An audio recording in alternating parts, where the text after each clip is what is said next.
Nigeria-South Africa relations refer to the bilateral relations between Nigeria and South Africa. Both countries are former British colonies and both are members of the Commonwealth of Nations and most influential members of African Union and the biggest economies of the African continent. Nigeria has a high commission in Pretoria and consulate general in Johannesburg. South Africa has a high commission in Abuja. Historically, Nigeria and the Republic of South Africa have so much in common. Nigeria as a frontline state, though not geographically contiguous to South Africa, played very significant role in the global and continental push against the pernicious minority white domination in South Africa against the majority blacks through the dehumanizing apartheid regime that lasted for almost a century. Together with other African countries, Nigeria led a strong campaign against the evil of apartheid until the system was dismantled in 1990 and the subsequent emergence of President Nelson Mandela in 1994 as the first elected black president. Now, following the end of apartheid in 1994, South African businesses sought professionals to immigrate, and a large number of Nigerians responded. It is estimated that there are over 50,000 Nigerians currently living in South Africa. The number was put at about 25,000 in 2011. The relationship between South Africa and Nigeria slowly became severed as a result of a trend that grew rapidly 1994 and between 1994 and 1998. While it cannot be said that there is any dispute between Nigeria and South Africa at government-to-government level, the people-to-people relationship between the two countries has been strained in the last decade as a result of recurring xenophobic attacks targeted at Nigerians living in South Africa and other Africans due to the misguided behavior of some criminal elements among the young South Africans who see other Africans as the reason for their lack of economic mobility. The September 2019 attacks resumed with the destruction of property of Nigerians in Johannesburg. An estimated 120 Africans were reportedly attacked in the last xenophobia attack, and 1,000 businesses were touched and 12 people reportedly killed.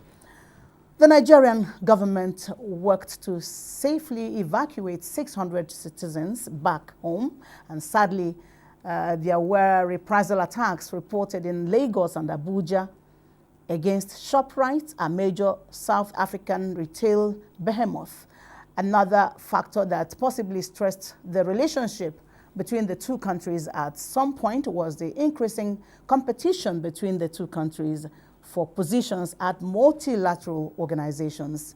And in a move that showed Nigeria and South Africa have moved past whatever disagreement, the AU Commission chairmanship position might have cost.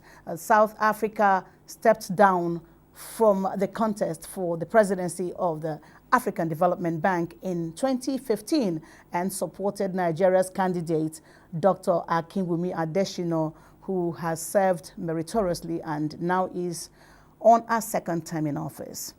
Recent attacks that took place in 2009, 2015, and 2019, and in response, the South African President Ramaphosa made an apology to Nigeria in 2019 through his envoy, Jeff Radebe, stating that they were ashamed of the treatment to Nigerians because the act was against the ethos of what South Africa stands for. And in a statement, President Buhari responded to the apologies from Ramaphosa pledging that the relationship between the two countries would be solidified. It will be recalled that during the last 25 years, the exports of South Africa to Nigeria had increased at an annualized rate of 9.49% from $51.3 million in 1995 to $495 million in 2020.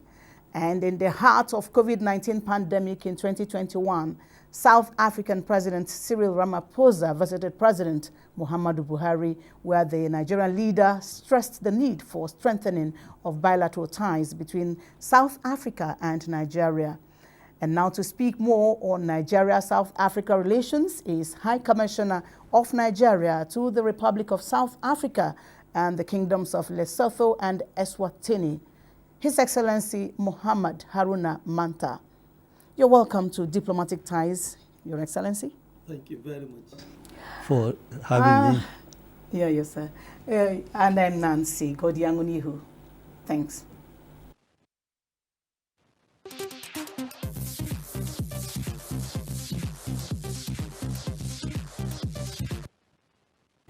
Once more, you're welcome, Your Excellency. Thank you very much for having me. Okay. No one can actually talk about South Africa without remembering the apartheid era. Can you refresh our minds the role Nigeria played in the achievement of majority rule and the elimination of apartheid in South Africa? Yes, Nigeria, since our independence, yes, Your Excellency, adopted a foreign policy that says Nigeria was not going to rest on its own, nor would Nigeria be happy when other parts of Africa are under colonial domination. In that regard, we formulated a foreign policy based on 4 models of the concentric cycle. Nigeria's internal domestic environment, which is the inner core of our foreign policy. Our interest will be first and foremost centralized in guarding our independence as well as developing a robust economy to go along with it. Immediately after that, we have our neighbor, that is the ECOWAS environment. We're going to concentrate ourselves in making sure that if we sleep with our eyes closed, our neighbors will also do the same. The third concentric cycle, of course, is the African continent, and that other parts of Africa, we are going to do the utmost best to make sure that they are liberated and also develop their economics along with us. And the fourth one is the world at large.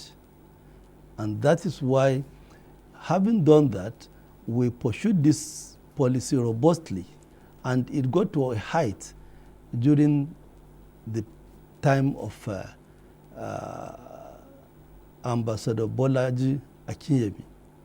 Bolaji Akinyemi said to us that, look, Nigeria will never be free until all other African countries are freed.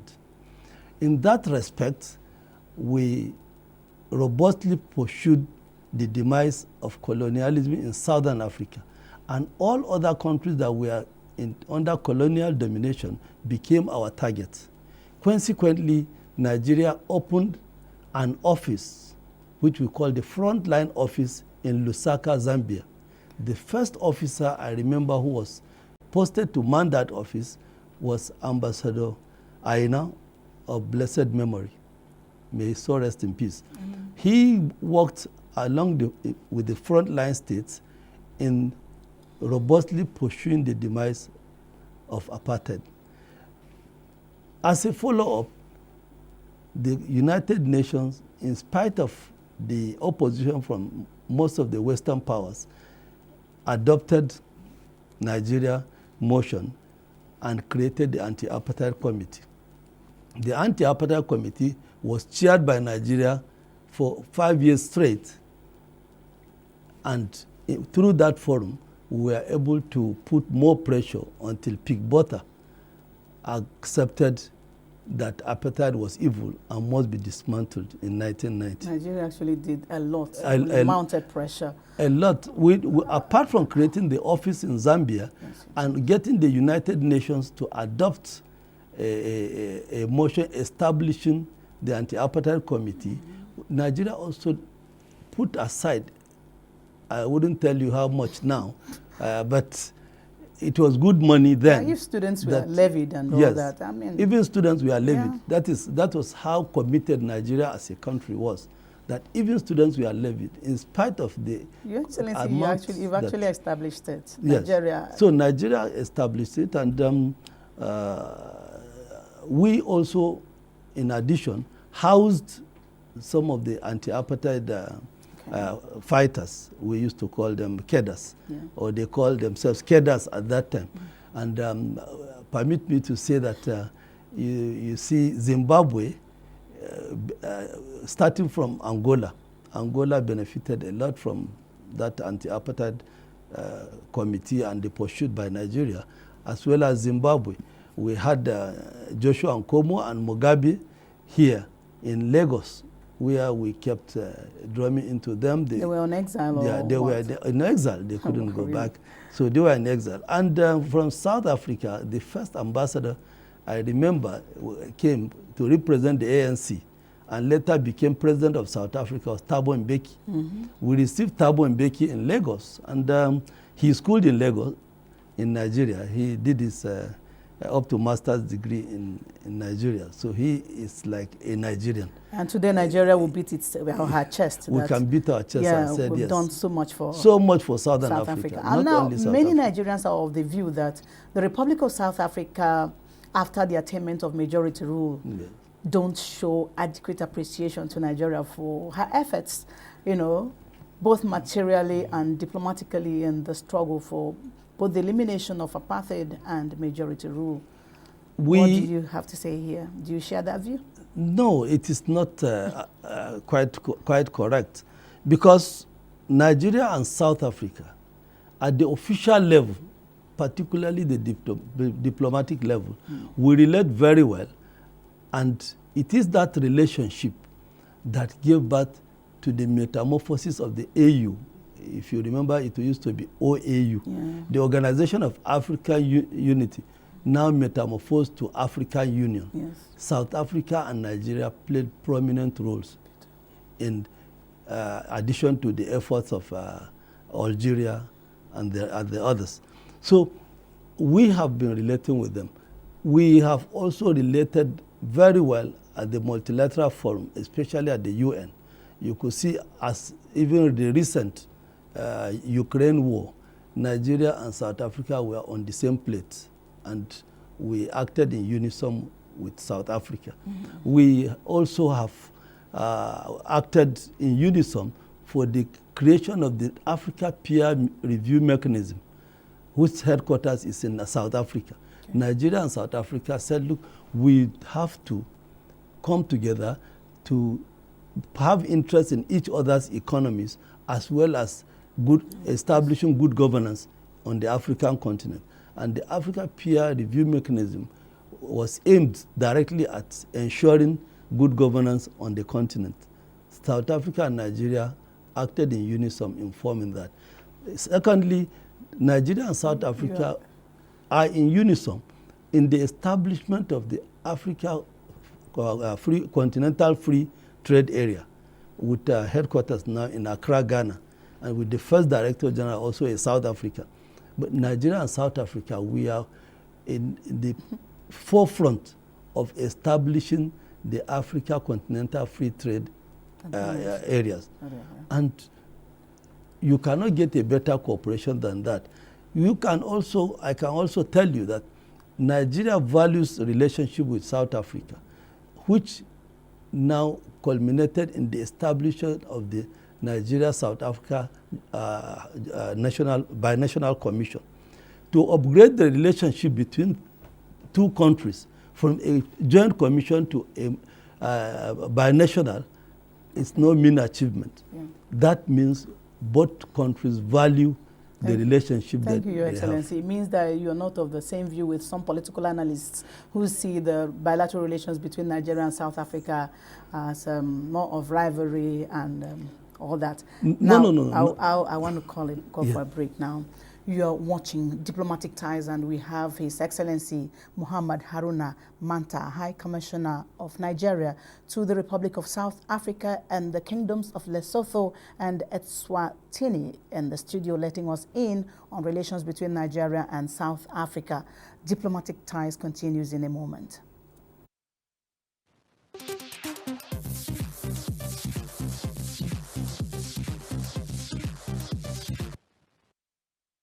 Once more, you're welcome. Thank you. Yeah, Your Excellency. South Africa's President Cyril Ramaphosa visited Nigeria during his tour to West Africa late 2021. That visit coincided with the 10th session of Nigeria-South Africa Binational Commission. And at the meeting, President Buhari stressed the need for strengthening of ties. He also underlined Nigeria's commitment to a special relationship with South Africa. Does Nigeria really have a special, yeah, you said that we have a very good relationship with South Africa. Thank you very much. Yes. Nigeria and South Africa have established a special relationship. There are areas that Nigeria considers very, very important. Let me start by our contribution to South Africa immediately after independence in 1994. Nigeria started by establishing a high commission in South Africa, and the first high commissioner, very powerful figure in Nigeria, who died just recently, may his soul rest in peace, I think last week or two, Ambassador Shehu Malemi, the Sarkin Sudan of Wurno, a colossal businessman, an astute diplomat, and by no means a small measure an outstanding banker. He was the first High Commissioner appointed to South Africa. And I will tell you that he was well received in South Africa. He laid a very good and solid foundation that made it very easy for us to upgrade the relationship from joint commission to binational commission.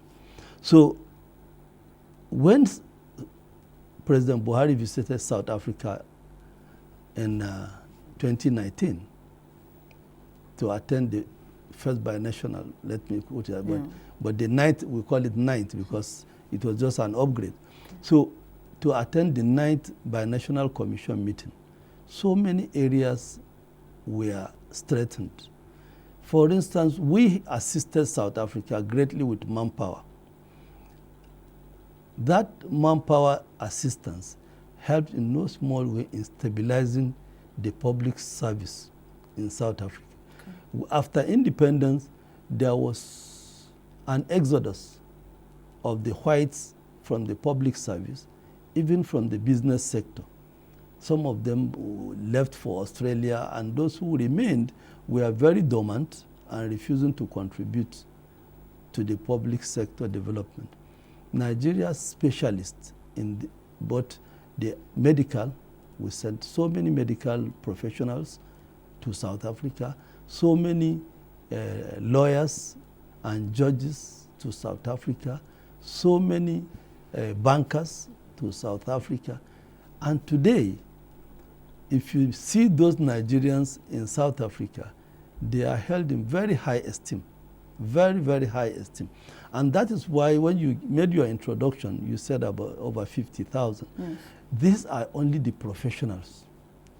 You are not talking about Nigerians who went in there unregistered and are doing businesses. And they are doing other businesses. For the about 55, 57,000 Nigerians, they are well placed within the economic and public sector of South Africa. So the Binational Commission afforded us opportunity to strengthen some of those areas and also afforded South Africa the opportunity to ask for more.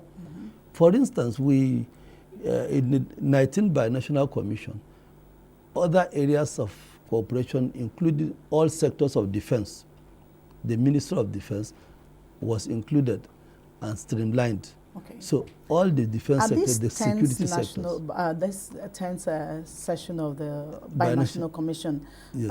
President Ramaphosa and President Buhari Yes. co-launched Nigeria-South Africa Youth Development Program. What can you tell us about that? What has happened so far? Yes, that program, the youth program that was, the highlight of the 10th Commission, Yes. was in addition to other 32 existing agreements that we've already entered into.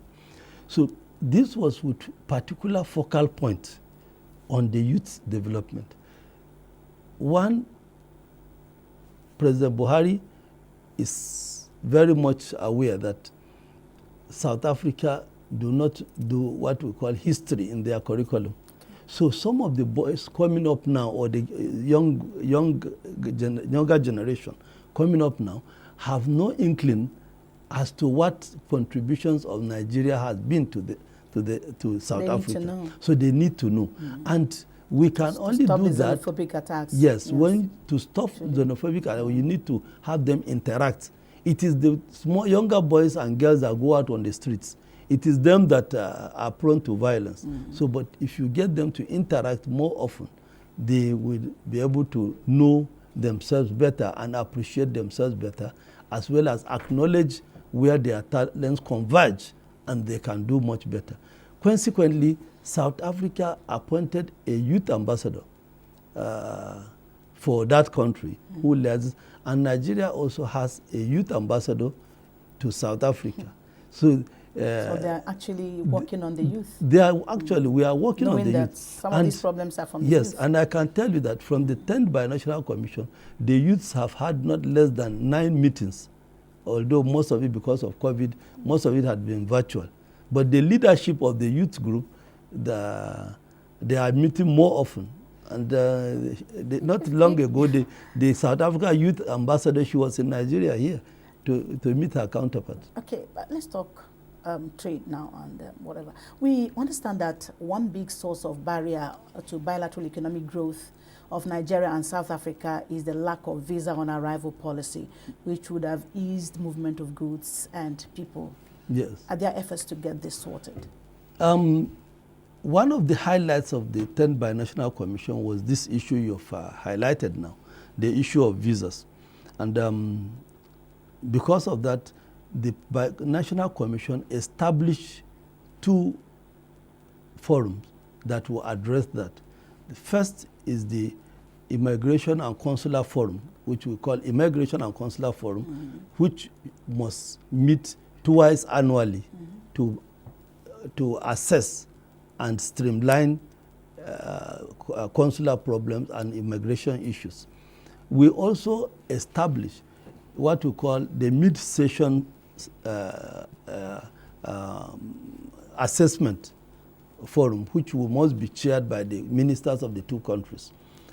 Let me say happily that 27th of January last year, we had the first migration forum. Okay. And South Africa accepted that part of the hurdles we need to cross in that sector are actually the doing of South African government. They have fewer staff in their embassies to attend to migration matters.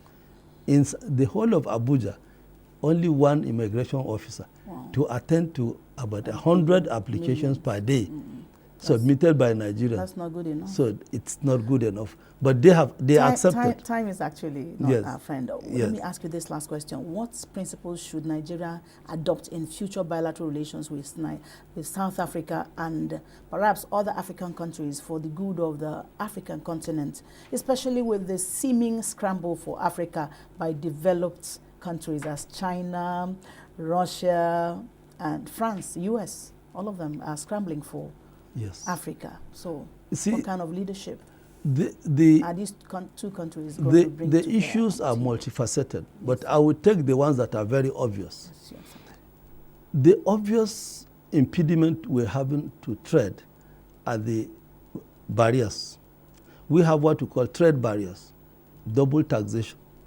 Double taxation in most of the countries make it unprofitable for businessmen to move their goods within the African continent and compete favorably with what comes from China, for instance.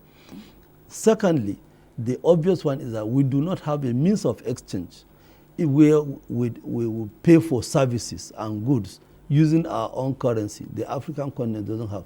So if you are going to use the dollar or use the euro to pay for services, or, enjoyed by African countries, it also becomes So you advise Nigeria and South Africa to do what now? Trade barriers must be broken. If we break down the trade barriers, then we need to increase our security. Most of the highways from Apapa to Chad, sometimes the lorry is boggled. So if the lorry were laid on the highway and boggled, the trader loses those goods, and the few that he gets to the market, he increases the price to break even. Thank you so much, Your Excellency, for coming on Diplomatic Times. It's my pleasure. Thank you.